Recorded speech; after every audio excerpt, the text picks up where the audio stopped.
Yes! Bon lundi tout le monde, j'espère que vous allez bien. C'est maintenant le temps de la préparation pour la semaine. Comme vous savez, aujourd'hui les marchés étaient fermés, sont fermés. C'est la raison pour laquelle la weekly prep est faite aujourd'hui et non pas hier. Donc j'aime prolonger le week-end dans ces situations-là.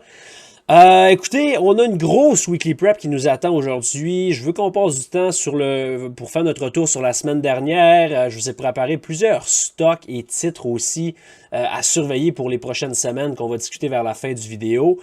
Puis évidemment, là, un petit overview du calendrier économique, la semaine qui s'en vient, qu'est-ce qu'on surveille.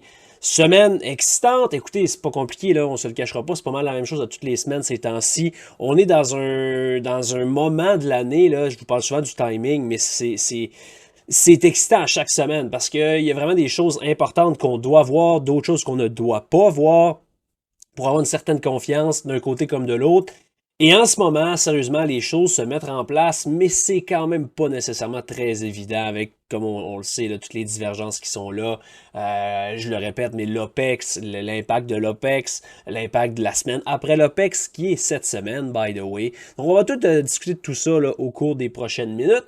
Avant d'aller plus loin, je veux vous présenter le mentorat. La date pour le premier groupe 2024 a été annoncée la semaine passée. On parle de lundi le 1er avril. C'est là que le groupe va commencer. On parle de 5 semaines, 4 sessions par semaine, plus de 30 heures d'accompagnement au total. Seulement 2 groupes par année. Donc celui-là, c'est le premier. Le deuxième, j'ai toujours pas de date définie pour ça. Mais allez visiter le site web. Toutes les informations sont là. Le petit formulaire pour l'inscription, ça vous engage à rien, là. Il y a aussi une sélection qui est faite. Donc, on prend le temps de discuter ensemble parce que c'est un bon fit pour vous. Évidemment, ça ne s'adresse pas vraiment à des purs débutants, là. C'est vraiment des concepts avancés. On analyse la journée, on analyse des concepts jour après jour, un nouveau concept de théorie qui est présenté, puis on consolide tout ça au cours des 5 semaines ensemble. Donc, c'est vraiment un game changer. Si jamais vous voulez amener votre trading au prochain niveau, vraiment passer à la prochaine étape, c'est le shortcut un peu vers le succès. Vous savez, je suis pas un fan je trouve que ceux-là qui garantissent quoi que ce soit avec des timelines ou quoi que ce soit, c'est toujours de la grosse bullshit. Mais une chose est sûre avec ce mentorat-là, qu'est-ce que je peux vous garantir, c'est que votre trading va changer. Ça, c'est certain. Vous allez progresser comme vous n'avez jamais progressé. Ça, c'est quelque chose que je peux vous garantir. Donc voilà, allez visiter le site web. Je vous mets le lien dans la description du vidéo. Visitez ça. Inscrivez-vous si ça vous intéresse, si vous avez des questions, etc. N'hésitez pas à me contacter. Avant de commencer, juste un retour, comme à l'habitude, sur la semaine dernière. Semaine que je vous mentionnais comme étant vraiment excitante. Pourquoi c'était une semaine OPEX? Semaine où généralement les marchés sont soutenus. On avait un CPI, un PPI et honnêtement, on n'a pas été déçus.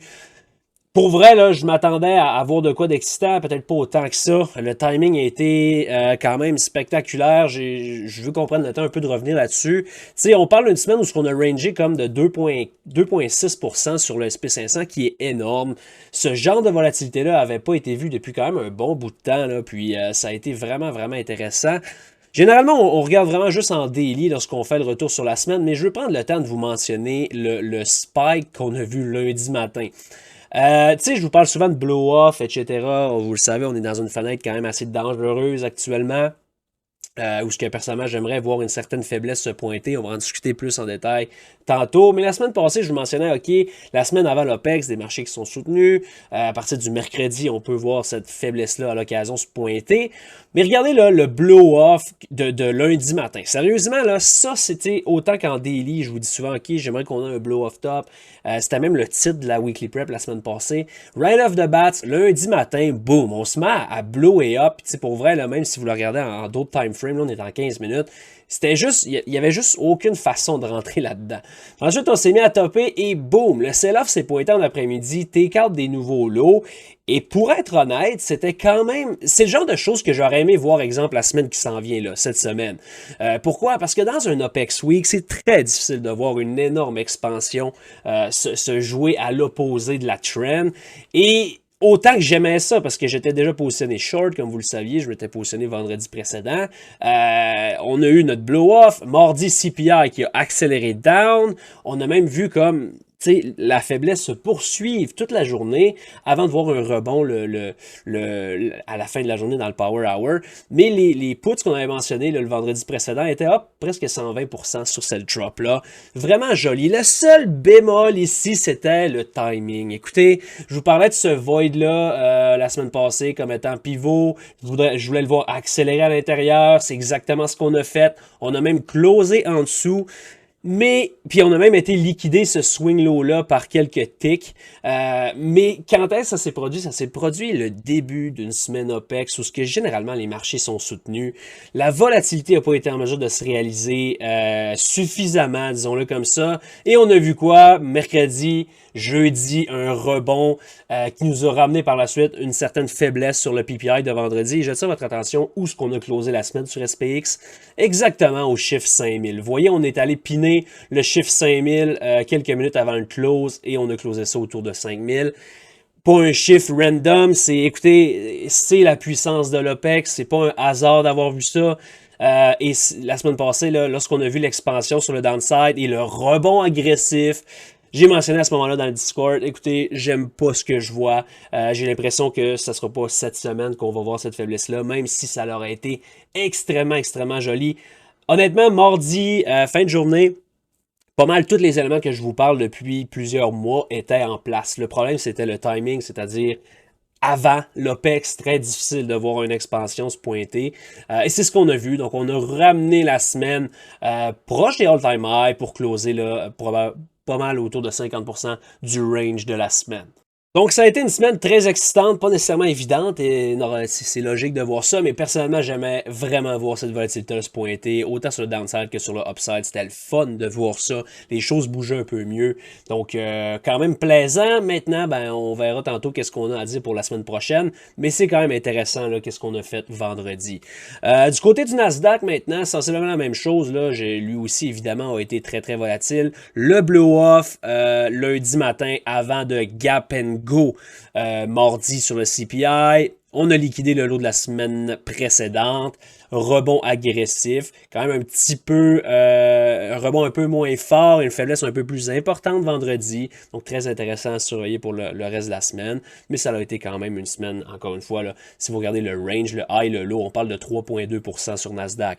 Vraiment, là, c'est une belle volatilité. Ça donne plusieurs opportunités lorsqu'on a ce genre de volatilité-là. Du côté du dollar US, très important de le regarder, évidemment. Même chose, je vous l'ai déjà dit, là, le dollar US en ce moment commence à être stretché des deux côtés. Là. On dirait qu'on tire chacun de leur bord, on ne sait pas quel côté qui va aller.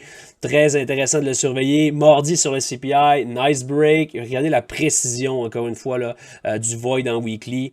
Jamais closé over. Par la suite, on était relativement faible sur le reste de la semaine, consolidé. Vraiment pas grand-chose à signaler sur le dollar US. Là. On va en parler plus en détail. Tantôt, quelque chose qu'il faut parler aujourd'hui, c'est le VIX. Écoutez, vous voyez là, le spike qu'on a eu mardi, c'était vraiment beau. Puis je vais même le mettre en 1 heure pour que vous voyez un peu plus. Là. On s'est mis vraiment accéléré sur un gap and go. À un certain point, on était up 33% sur le VIX. Puis rappelez-vous ce que je vous ai dit. Le pourcent, on s'en fout parce que ça va être pas mal plus que qu'est-ce que vous pensez. L'important, c'est les chiffres. T'sais, on était rendu comme à 18. Si on aurait réussi à spiker over 20 la semaine passée, ça aurait été quelque chose de différent. Mais le problème, puis je l'ai mentionné lorsque ça s'est passé, regardez le spike à comme 18 à 15h25 et en dedans de 30 minutes, on a redonné comme 2 points complets, c'est-à-dire 12% pour closer autour de 15. C'était initialement pas la fin du monde, sauf que l'élément, tu sais, tous les éléments que je vous parle depuis un mois étaient en place, sauf peut-être le timing, parce qu'on n'était pas une semaine post-OPEX, et la volatilité, elle s'est réalisée sur le coup, mais elle n'a pas réussi à prendre l'expansion par la suite, et ça l'a donné, qu'est-ce que ça l'a donné pour le reste de la semaine, c'est quelque chose qu'on va discuter plus en détail au cours des prochaines minutes ensemble, mais vraiment, là, ça a été une journée excitante sur le VIX, pas été capable de holder, et ça l'a donné, qu'est-ce que ça l'a donné sur les indices.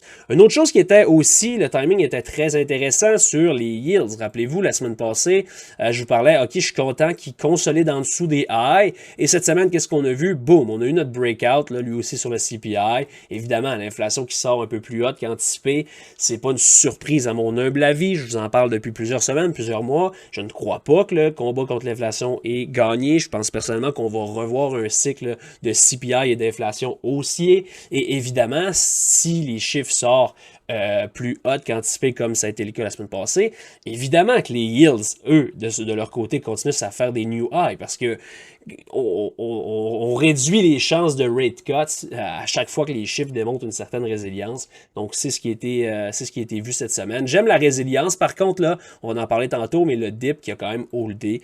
Donc, de ce côté-là, assez intéressant aussi. Donc, c'est le petit retour pour la semaine passée, plus long qu'à l'habitude, mais je trouvais vraiment qu'il y avait du stock important à discuter. Maintenant, on va passer un peu plus aux choses sérieuses. Qu'est-ce qui nous attend cette semaine? Côté calendrier économique, premièrement, c'est une semaine assez mollo. Du moins, un début de semaine mollo. Aujourd'hui, évidemment, c'est fermé. Donc, oui, vous voyez les futures bouger légèrement, mais c'est pas des journées où vous voulez transiger, évidemment. Par la suite, mardi, pratiquement rien là-dessus. US Leading Index autour de 10 heures pourrait nous aider à framer un trade. Mais rappelez-vous, on revient d'un long week-end. Juste être quand même assez prudent là, en ce mardi matin. Mercredi, quand même assez relax aussi. Quelques nouvelles côté Europe, rien de trop critique. Fed Speaker, une bonne partie de la semaine, dont mercredi matin, on a Bostic. Par la suite, autour de 13h, 20-year bound auction, quand même important. Fed Speaker et FOMC meeting minute.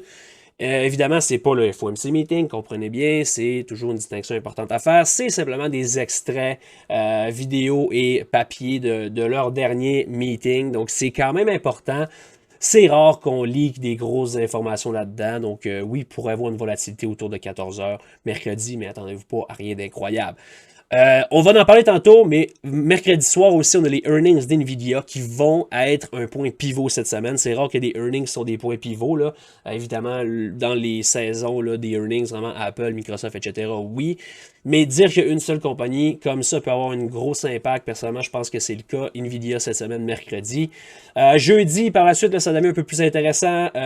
Jobless claim habituel, évidemment. Par la suite, les PMI à 9h45. Home sales à 10h. Par la suite, on a Waller qui parle en soirée pour avoir un impact sur le marché. Donc, mercredi, soir, NVIDIA. Jeudi, journée qui est pour le moment mon focus. Vendredi, assez relax, on n'a pratiquement rien. Donc, jeudi, là, va être vraiment là où ce qu'on veut confirmer ou infirmer qu'est-ce que la semaine va nous avoir donné. Donc, surveillez ça de près. Du côté des earnings, comme j'ai dit, ça ralentit tranquillement, évidemment, là. La majorité des méga caps ont déjà sorti le résultat. Sauf que cette semaine, mardi, on a quand même Walmart, Home Depot qui ont un certain impact sur... donnent des indices sur la puissance, la force des consommateurs. Donc, toujours des earnings qui sont quand même attendus. Donc, demain matin, là, attendez-vous de voir ces résultats-là sortir. Par la suite, j'en ai parlé, mais mercredi, NVIDIA rapporte les earnings après le close. Excessivement important comme résultat. J'ai hâte de voir qu'est-ce que ça va donner. On a jeudi, on a mRNA, on a Newmount aussi, on a SQ, des compagnies qui ont transi à l'occasion. Sinon, vendredi, pas grand-chose d'intéressant. Donc, ça ressemble à ça du côté de la semaine pour le calendrier économique et les earnings. Donc maintenant, chose sérieuse, qu'est-ce qui nous attend cette semaine? Premièrement, il faut commencer par dire qu'on est la semaine après l'OPEX. Donc ça, là, c'est cette semaine-là qui est ciblée que je vous parle depuis avant décembre. Depuis avant décembre, je vous parlais de la fenêtre de janvier qui n'a pas été... qui n'a pas fonctionné. On a vu une force importante se pointer durant cette fenêtre-là. La deuxième opportunité, début 2024, c'est cette fenêtre-ci. Donc, la semaine après l'OPEX... Dans les conditions qu'on a vues la semaine passée, on a vu quand même une faiblesse se pointer. Mais qu'est-ce que j'aime, si je peux dire ça comme ça, c'est quand même on n'a quand même pas été en mesure de faire de higher high à partir du high de lundi. Donc, tu sais, honnêtement, c'est assez simple, qu'est-ce que je vais vous dire là, mais si on a allé plus bas, je voudrais que ce swing high-là soit un swing high qui demeure en place. Quand même intéressant, parce que la semaine passée, je veux dire, on a blowé complètement ce void-là, qui est techniquement une méchante belle confirmation. Par contre, le problème, c'est que directement, le lendemain, on l'a blowé sur le upside. Donc, ce genre d'élément-là, lorsqu'on break en dessous, tu veux que ça donne une résistance et qu'on speed up sur le downside. C'est ce que je vous avais donné la semaine passée. Finalement, on a quand même eu une force. Par contre, il faut prendre en considération l'OPEX, le 5000 sur SPX, c'est toutes des choses qui sont critiques. Maintenant, les flows puis tout ce qui supporte le marché, comme les semaines pré-OPEX, est disparu le temps de la première semaine et la suivante, mais généralement, c'est vraiment celle-là qui nous intéresse le plus. Donc cette semaine, je vous dis pas qu'on arrive avec une approche 100% bearish pour plusieurs raisons qu'on va discuter ensemble, là, dont du côté des références, mais on arrive encore une fois avec une approche avec extrêmement de prudence sur n'importe quel mouvement haussier. Évidemment, mon focus préférait jouer le downside parce que dans ce genre de semaine-là, c'est là que tu es capable généralement de voir une continuation et non pas des big bounces qui sont un genre de, tu vois exemple un breakout et à chaque fois tu re-grind back up, un peu comme on a vu la totalité de la semaine passée. Cette semaine, c'est le genre de semaine que si tu as un breakdown, tu veux faire confiance au rallye pour une expansion down. Donc, à voir si on peut voir ça. Premièrement, les choses qu'on va surveiller, même si ça n'a pas été très bien respecté sur le downside, sur le upside, ça demeure une zone que je veux surveiller. Pourquoi? Parce que si jamais on break back down en dessous de ça, la prochaine fois qu'on passe en dessous, je veux que ça soit respecté. En plus de ça, je vois un peu plus loin, là, je ne veux pas mélanger personne, mais si jamais, exemple, on réussit à prendre l'expansion down et perdre ce swing low-là, ça devient un swing low crucial. Si on perd ça, je sais que dans les weekly prep précédentes, je vous traçais ce bloc-là comme une zone de support qu'on allait surveiller la réaction. C'est encore le cas, sauf un petit peu moins pertinent. Pourquoi? Parce que ici, là, on a déjà pris cette liquidité-là, on a déjà frappé le bloc. À partir du moment où on le repère ici, c'est vraiment probablement un changement de structure important. J'aimerais que ce swing low-là soit take-out avec violence pour confirmer une visite de cette zone-ci et probablement, à mon humble opinion, si on a avoir de la faiblesse importante, je pense qu'on va aller plus bas que simplement ce swing low-là.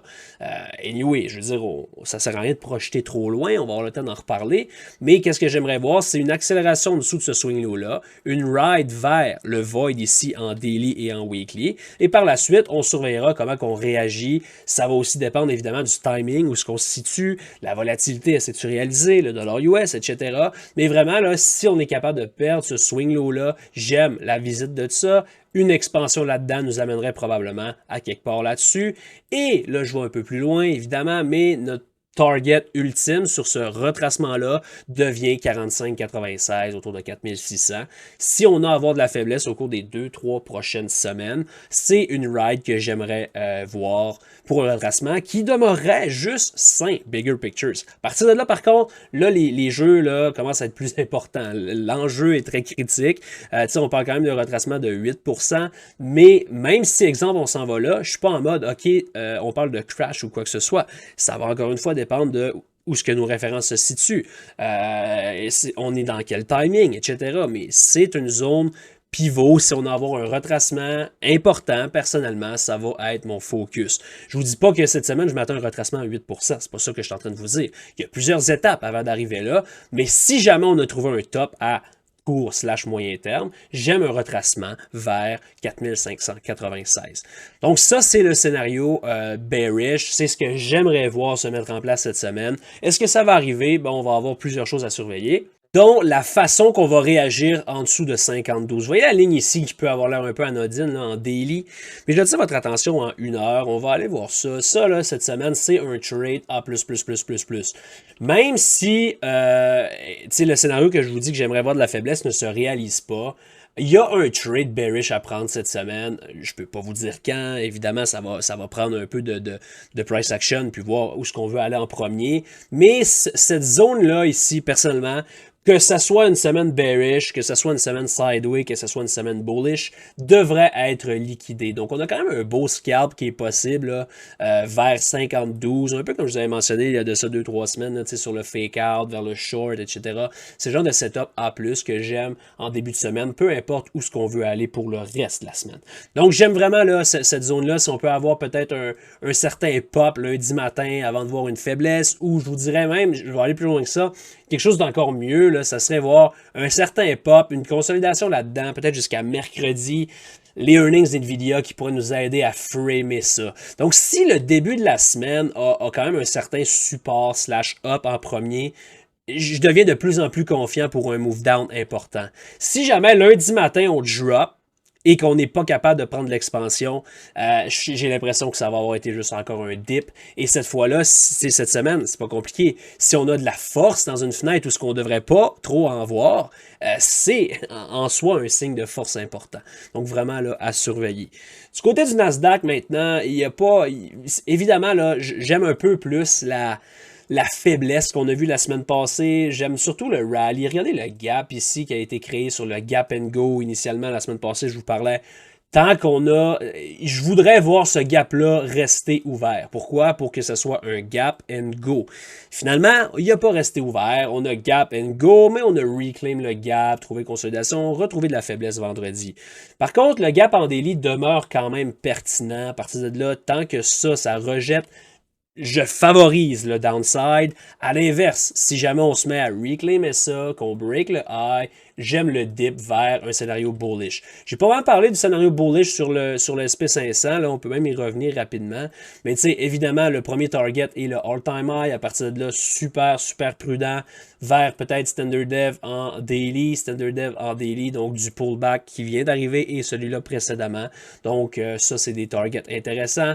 Et si jamais, je ne pense pas que ça va être cette semaine, mais si on réussit à avoir un support cette semaine et qu'on ne voit pas de faiblesse, personnellement, je vais, on va en reparler la semaine prochaine, mais je vais redevenir bullish vers probablement le target ultime autour de 52,90 qui correspond à l'extension FIB vers ce pullback-là qui nous amène à un mouvement d'une Standard Dev. Donc ça, on va en reparler cette semaine, c'est pas vraiment un focus, mais si vous vous demandez c'est quoi ce niveau-là, ben, je viens de vous l'expliquer. Du côté du Nasdaq, sensiblement la même chose, là, si jamais on est capable de flipper ça, j'aime le long, mais encore une fois, c'est pas quelque chose que j'aime tant que ça, c'est juste que ben, on va le jouer, on va le day-trader sans problème, mais c'est pas des zones, c'est pas des niveaux que je vais regarder pour swinger long. C'est plutôt des day trading, il n'y a aucun problème, mais je suis pas à l'aise à ces niveaux-là de swinger du upside. Si on me donne un pullback qui est important, qui est intéressant éventuellement, je ferme pas la porte, absolument pas. Sauf que pour l'instant, je suis plutôt en mode défensif sur le upside. À l'inverse, comme je vous l'ai dit, si on rejette ça ou qu'on passe le début de semaine en dessous et qu'on prend de l'expansion ensuite, je pense qu'on tient possiblement quelque chose de très intéressant. Le swing low de la semaine passée, même chose que sur le SP500. Si jamais on est capable de prendre l'expansion en dessous de ça et accélérer à l'intérieur du void en weekly, on a une confirmation qu'on tient quelque chose de solide. Donc voilà, pour ça, si on fait un peu une projection là, comme un peu on a fait tantôt avec le SP500. Personnellement, si jamais on a à voir une faiblesse qui est plus importante, j'aurais un certain intérêt vers ce swing low-là, vers cette zone-ci autour de 15, 9,50, autour de 16 000 en fait. Là, ça serait un target un peu plus important si on peut avoir vraiment un retracement un peu plus majeur. Mais pour l'instant, beaucoup de travail à faire du côté des indices. Du côté du dollar US maintenant, il est assez important de le surveiller. Si on le regarde en weekly, regardez la précision quand même là, de nos zones. Autant que je vous parle de divergence, c'est correct. Et je veux dire, on travaille avec ces divergences-là. Mais à un moment donné, il faut que ça reconverge. Sinon, qu'est-ce qui va arriver? C'est l'inverse. Qu'est-ce que je veux dire par là? C'est que il est extrêmement fort, right? C'est correct. On est allé naviguer vers les targets qu'on avait en tête, le void en weekly, regardez la précision. Mais pour l'instant, on n'est pas capable de prendre l'expansion là-dedans. Si ça se passe pas cette semaine, encore une fois, là, je vous mets un timing important. Il faut que c'est cette semaine où on a un blow-off qui va s'accélérer sur les indices. Pourquoi? Parce que le dollar US peut pas juste consolider comme ça.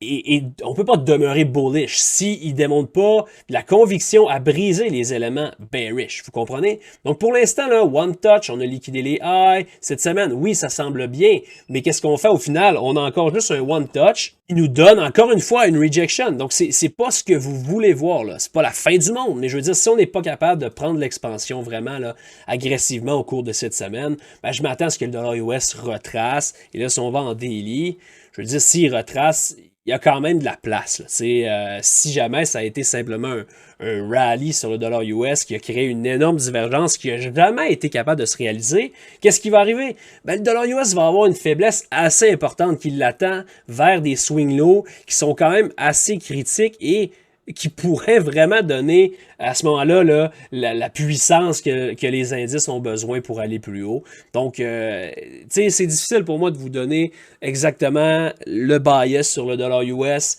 étant donné qu'on est en train d'observer aussi les indices, la fenêtre qui est cette semaine. Donc, tout ça mis en place fait en sorte que on va plutôt observer qu'est-ce qui arrive et on va savoir à partir de là où est-ce qu'on veut aller.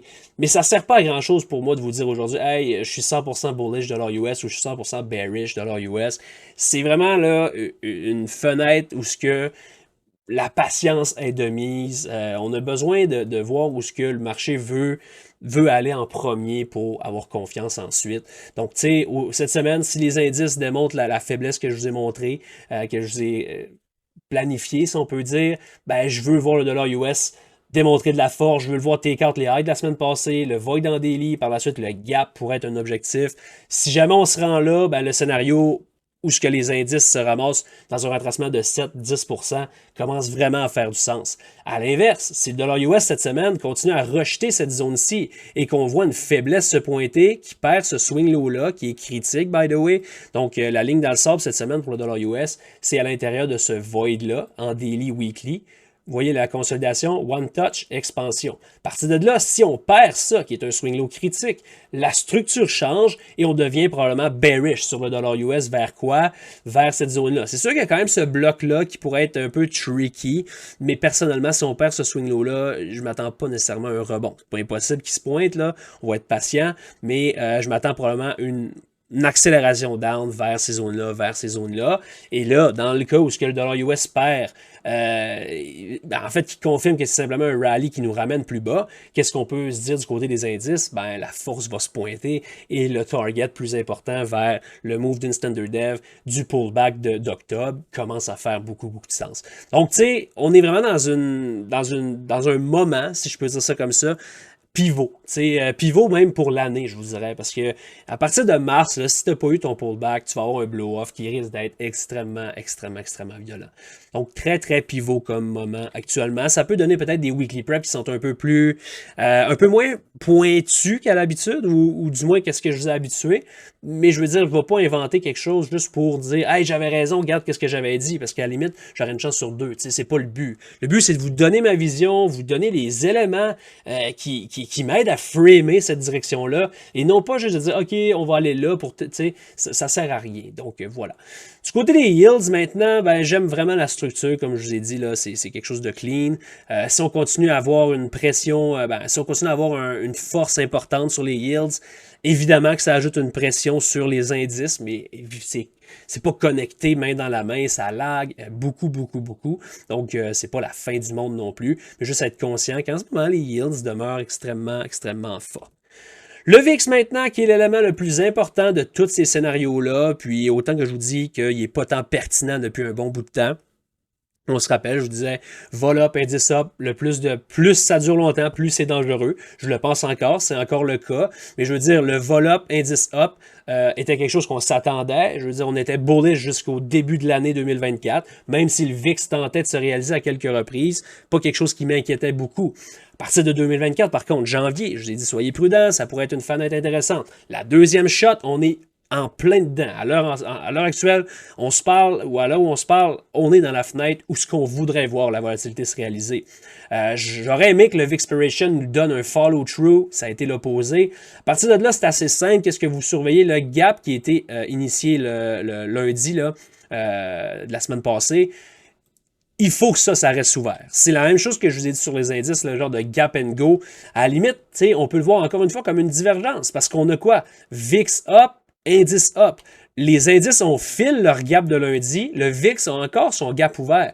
Donc j'aime la divergence. Vendredi spécialement aussi, on a eu VIX up, indice up à un certain point, et le VIX a quand même tenté de se réaliser un petit peu vers la fin de la journée. Donc tant que ce gap-là est en place, je demeure quand même confiant pour une expansion du VIX vers le chiffre 20 cette semaine. Il faut que... C'est pas un comme OK, ce serait le fun que le VIX donne ça pour shorter. C'est pas une option. Il faut que la volatilité se réalise si vous voulez faire confiance au downside cette semaine. La volatilité ne se réalise pas cette semaine, oubliez ça. On ne verra pas de downside qui va être pertinent. Si la volatilité se réalise, ça peut devenir très laid très rapidement et ça peut être très intéressant à trader. Donc, vous surveillez le gap qu'il y a ici, le gap qu'il y a là. J'aimerais qu'on blow ce gap-là qui a été formé comme jeudi et celui-là doit demeurer ouvert. Si vous voyez un grind de ce gap-là, honnêtement, le scénario pour cette semaine est pas mal mort sur le downside des indices. Donc, voilà pour le VIX. Maintenant, je sais que ça fait déjà presque le temps habituel. Si jamais vous êtes tanné, vous avez juste à fermer ça. Évidemment, il n'y a rien qui vous retient. Mais j'ai fait une liste un peu plus importante qu'à l'habitude sur des titres que je vais surveiller.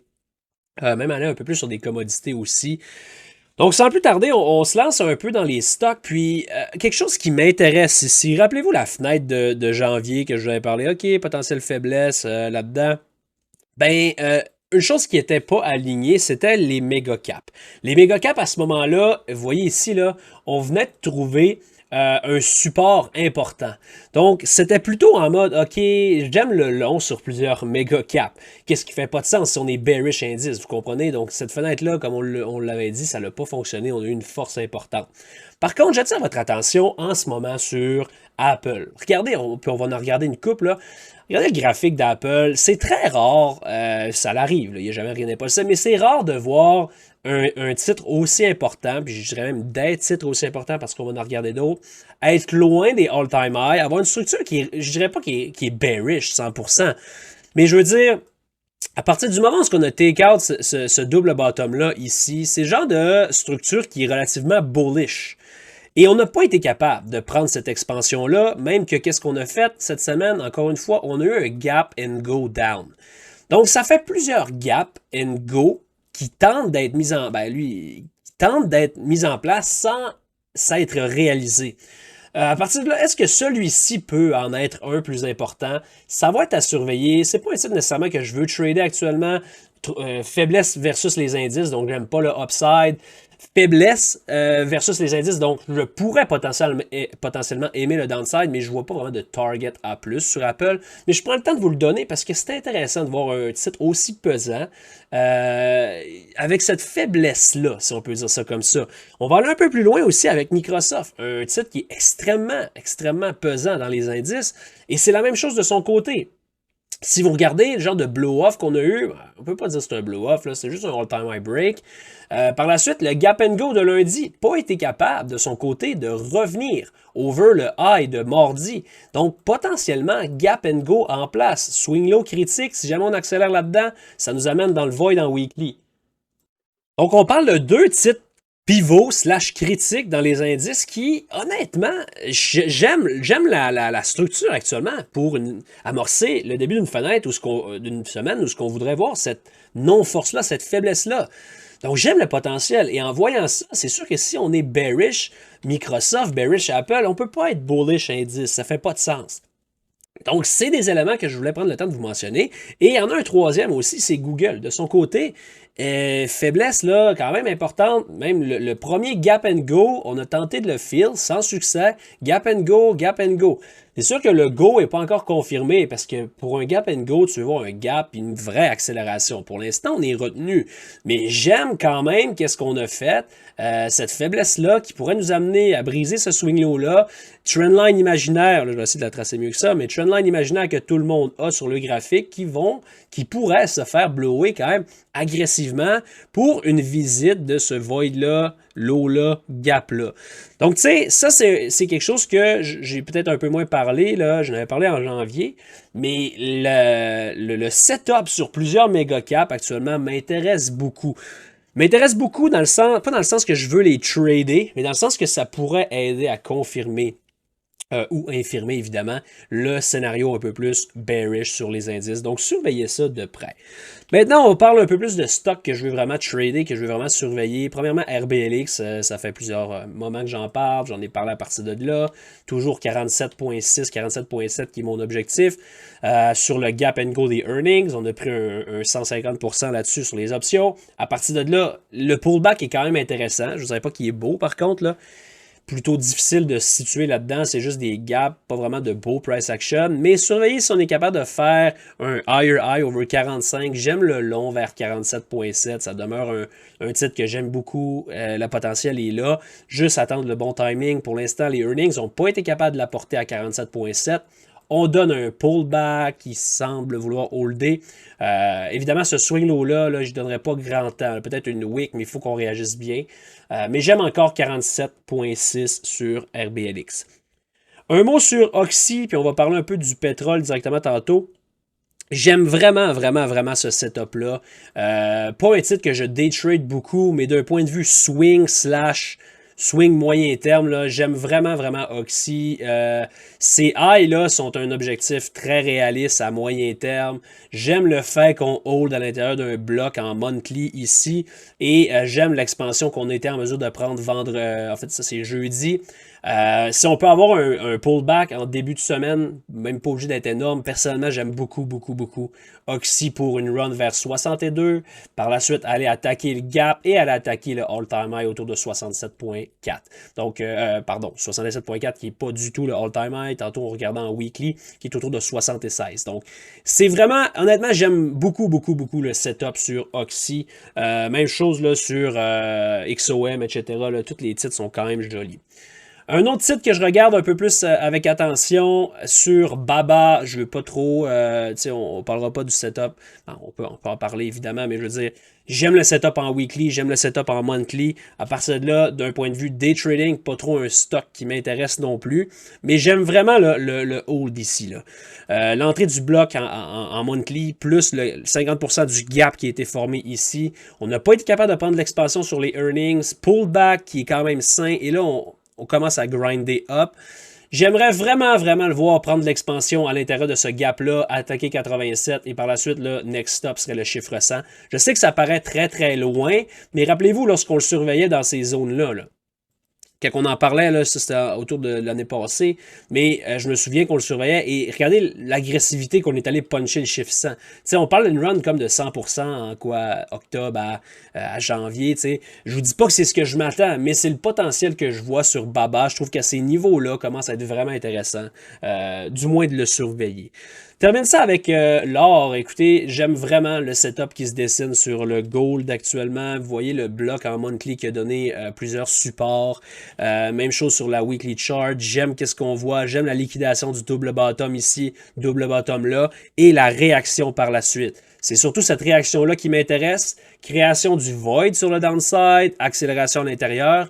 La journée n'est pas finie, c'est aussi une journée là, fériée, entre guillemets. Donc, j'accorde un peu moins d'importance à cette chandelle-là. Mais si on peut donner un peu de support là-dessus, peut-être une wick par la suite là-dedans, j'aime vraiment, vraiment, vraiment, vraiment le upside possible sur l'or. Et j'irai plus loin que ça. Plusieurs titres qui sont intéressants. J'attire votre attention sur Newmount qui a les earnings cette semaine. Barrick Gold aussi. Plusieurs setups qui semblent vouloir trouver un lot. Évidemment, les earnings peuvent brasser ça pas mal. Mais personnellement, c'est des titres que je vais surveiller de près cette semaine. Newmount, Barrick Gold, etc. Et je finis ça avec le pétrole et crude oil. Vraiment, j'aime le scénario aussi. Je suis assez bullish sur le pétrole. Donc, tu sais, vous me voyez un peu venir là. Bullish gold, bullish pétrole. Je vous parle de cycle d'inflation qui pourrait revenir à la hausse. Ben, ça fait du sens, je veux dire. Puis ça veut pas dire qu'on va avoir raison non plus. Mais c'est sûr que si ces commodités-là recommencent à avoir un cycle haussier, ça a un impact direct sur les chiffres d'inflation. Et c'est un autre facteur là, que je considère quand même important. Du côté du crude oil, j'aime quand même qu'est-ce que je vois, là, le breakdown, le hold du bloc en weekly, monthly. À partir de là, si on est capable de blower cette zone-là, regardez la précision pour l'instant qu'on respecte. J'aimerais qu'on blow over, qu'on hold over, et par la suite, on pourra avoir quelque chose d'assez puissant. Qu'est-ce qui fait en sorte que j'aime aussi là, Oxy, XOM, etc. Les titres de pétrole un peu plus intéressants à trader. Je ne trade pas le pétrole personnellement, mais des titres comme Oxy vaut la peine d'avoir une analyse sur le crude. Donc, juste surveiller ça quand même de près cette semaine pourrait donner des beaux mouvements. Tu sais, c'est des beaux marchés. Personnellement, je touche pas beaucoup à ça, mais il y a des beaux mouvements là-dedans qu'on est capable d'aller chercher. Là. Tu sais, des fois, les indices sont dans des moments plus difficiles. Puis, j'irais même plus loin que lorsque les indices sont dans des moments plus difficiles, généralement, les titres comme le crude ou le gold peuvent à ce moment-là être plus intéressants. pas vraiment quelque chose que je fais, mais je fais quand même juste vous le mentionner. Je vous laisse là-dessus, ça a été une grosse prep, un peu plus long, je vous l'avais dit, mais je voulais prendre le temps de parler un peu plus de stock. Anyway, c'est fermé aujourd'hui, donc qu'est-ce que vous avez mieux à faire qu'écouter des bonnes vieilles weekly prep? Écoutez, je vous laisse là-dessus, venez trader avec nous autres, gratuit 7 jours, les lives, les preps, etc. Venez nous voir, faire plaisir de vous aider. On se dit à dimanche prochain, bonne semaine, salut tout le monde.